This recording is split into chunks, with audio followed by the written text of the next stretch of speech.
Hello, I'm here with Lisa Cook, an associate professor from Michigan State University. Lisa, thanks for joining us this morning. It's my pleasure. I thought we would start by discussing some of your work on innovation.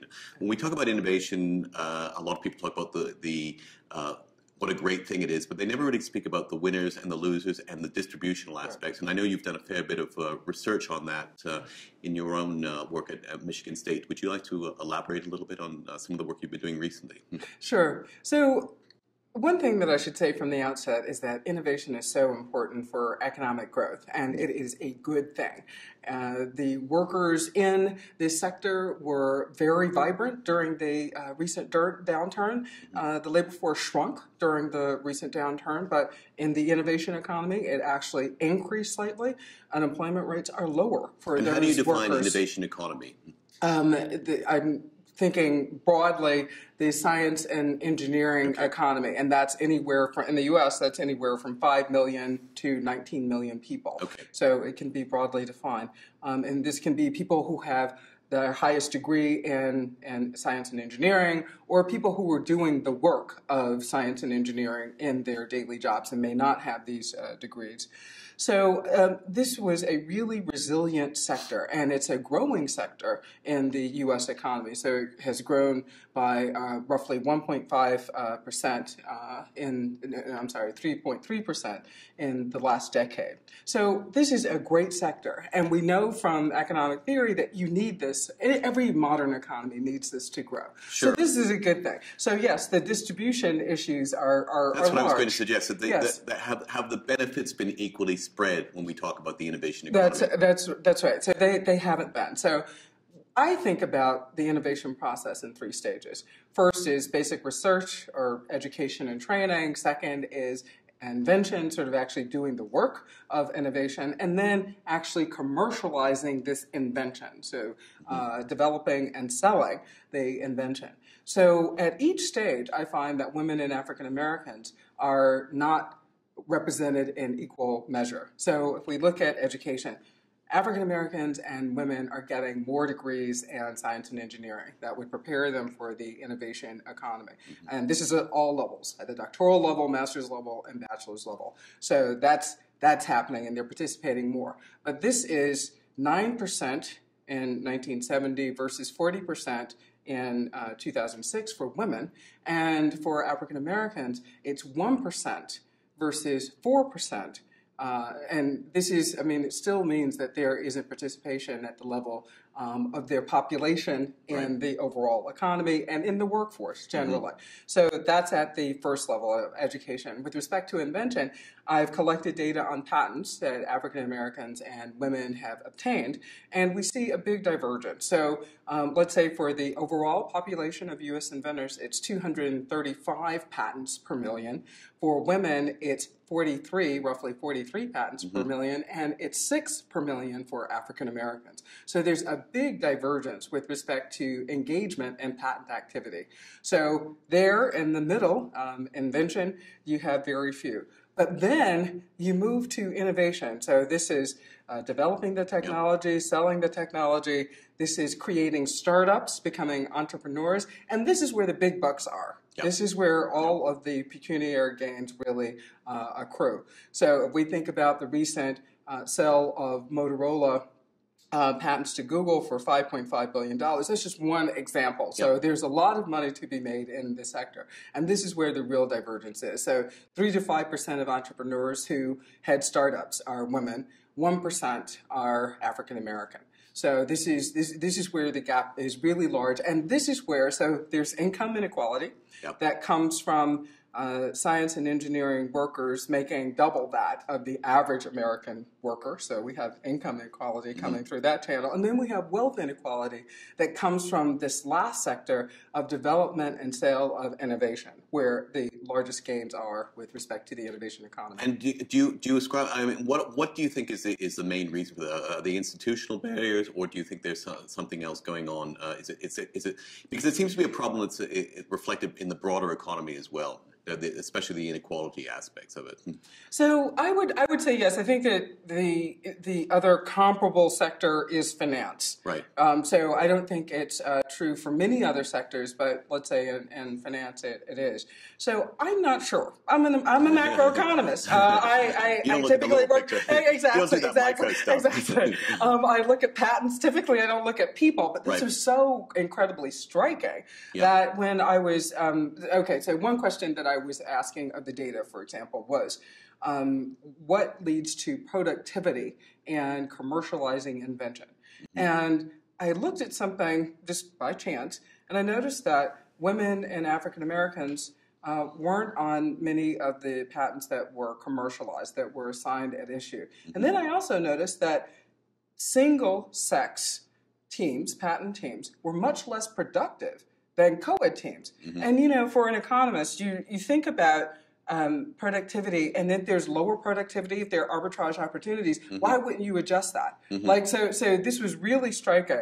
So these are the questions that I'm trying to answer. So I really don't know. So I was in Silicon Valley 2 months ago asking my friends who are engineers, heads of design teams in Silicon Valley. And all of them are guys. They were in school with me at Berkeley. And I was asking them, so why is this the case? And why would you allow this arbitrage opportunity to exist and to persist? They'd probably say that there aren't enough Lisa Cooks around. That was one answer. And then I pressed them on it.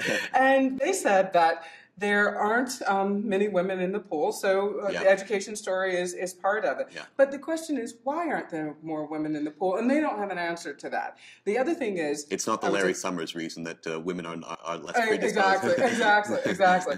But the other thing that's happening is that they said that women typically, they like women on their design teams, on their patent teams, because there is more purposeful achievement of their goals when women are on the teams. Now, they didn't know why that was. They didn't know what was happening to the women. There were just very few around. But they didn't have much answer to it. But they appreciated that women had a significant role in terms of moving projects forward, that there were complementary tasks that they typically had on these teams. But they didn't actually think that there was anything specific. It was institutional. It was institutional. I mean, was there anything that for example, is there anything the government could do? Is there anything we should be doing in education to promote the changes that you'd like to see? So I pose all these questions in the paper, and I wonder. So I also interviewed people at AT&T, and I think that AT&T was very AT&T Labs, Bell Labs, this name has changed over the years, but they used to have a really successful program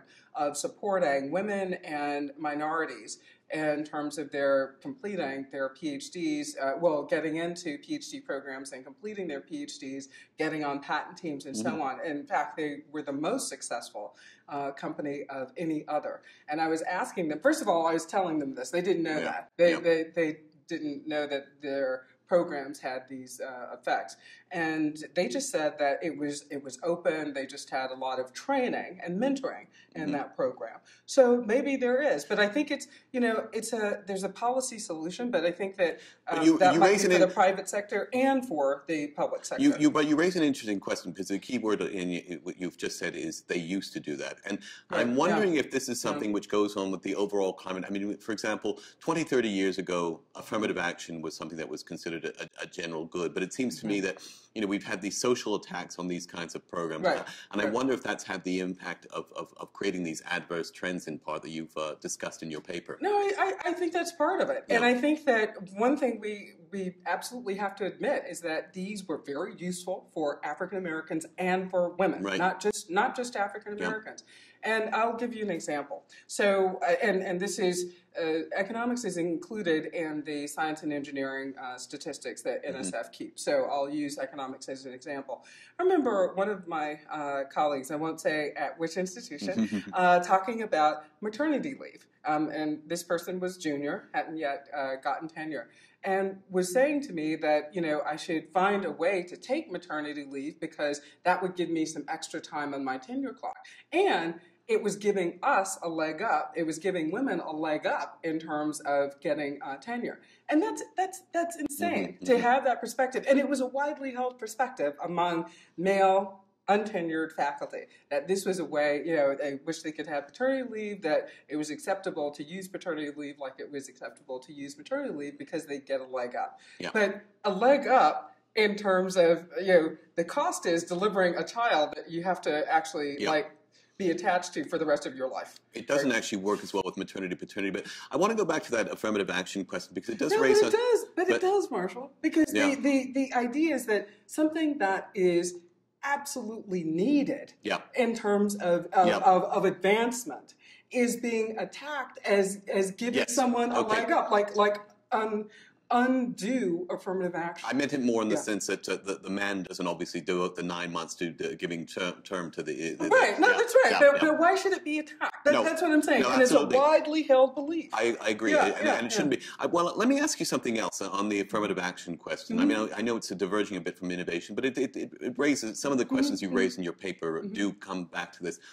Do you think we would capture a lot of the same effects if we focused affirmative action on class rather than race, for example? And by that I mean Robert Johnson at BET, his kids presumably don't need the same kind of help as say like some poor kid from the Ozarks in Arkansas or maybe in West Virginia. But you might capture a lot of the same people, but you would get the toxicity of the race issue out of the question if you focused it on if you made it a class-based question as opposed to a race-based question. And what do you think about that?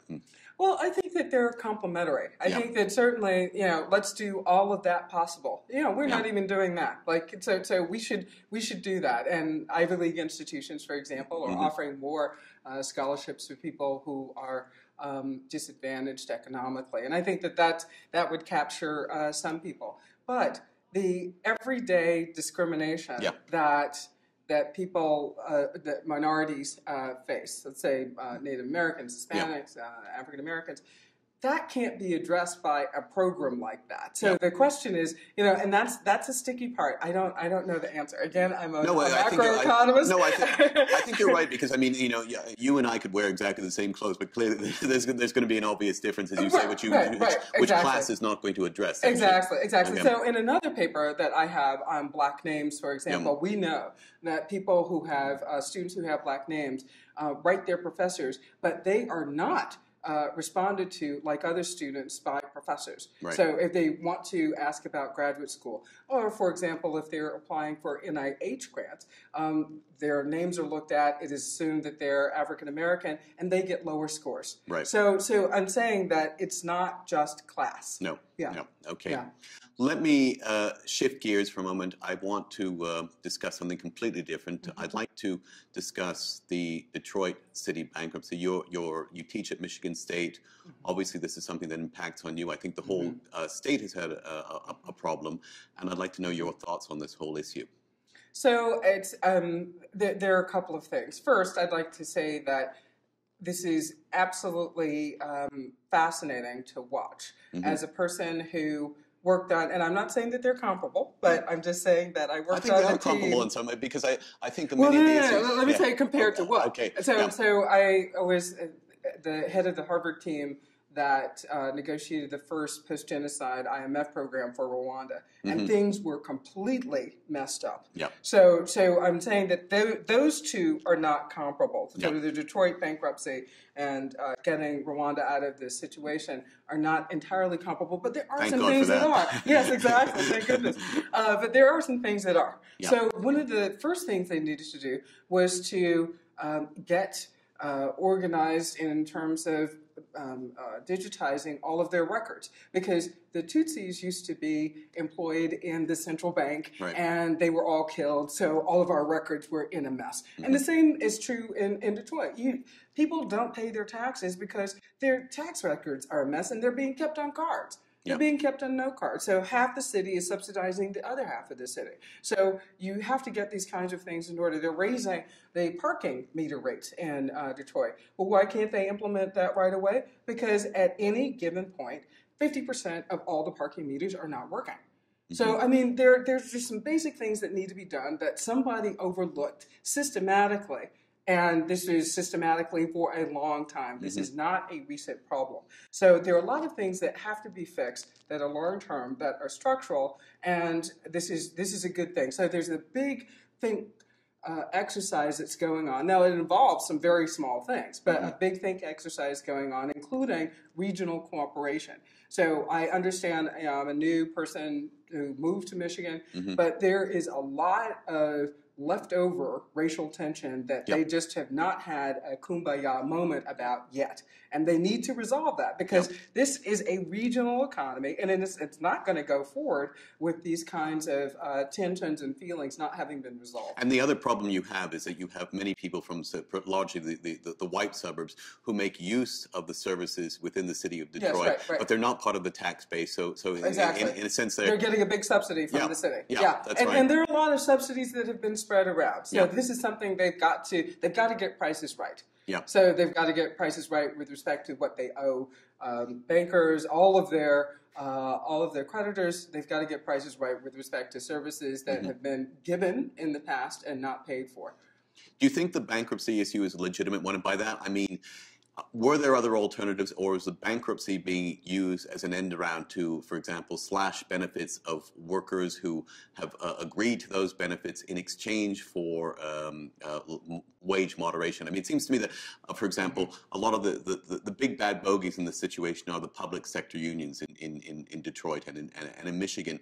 But in many cases, they've agreed pension rights in exchange for lower wages, for example, and that's now effectively being repudiated. Yes, I think you've described it.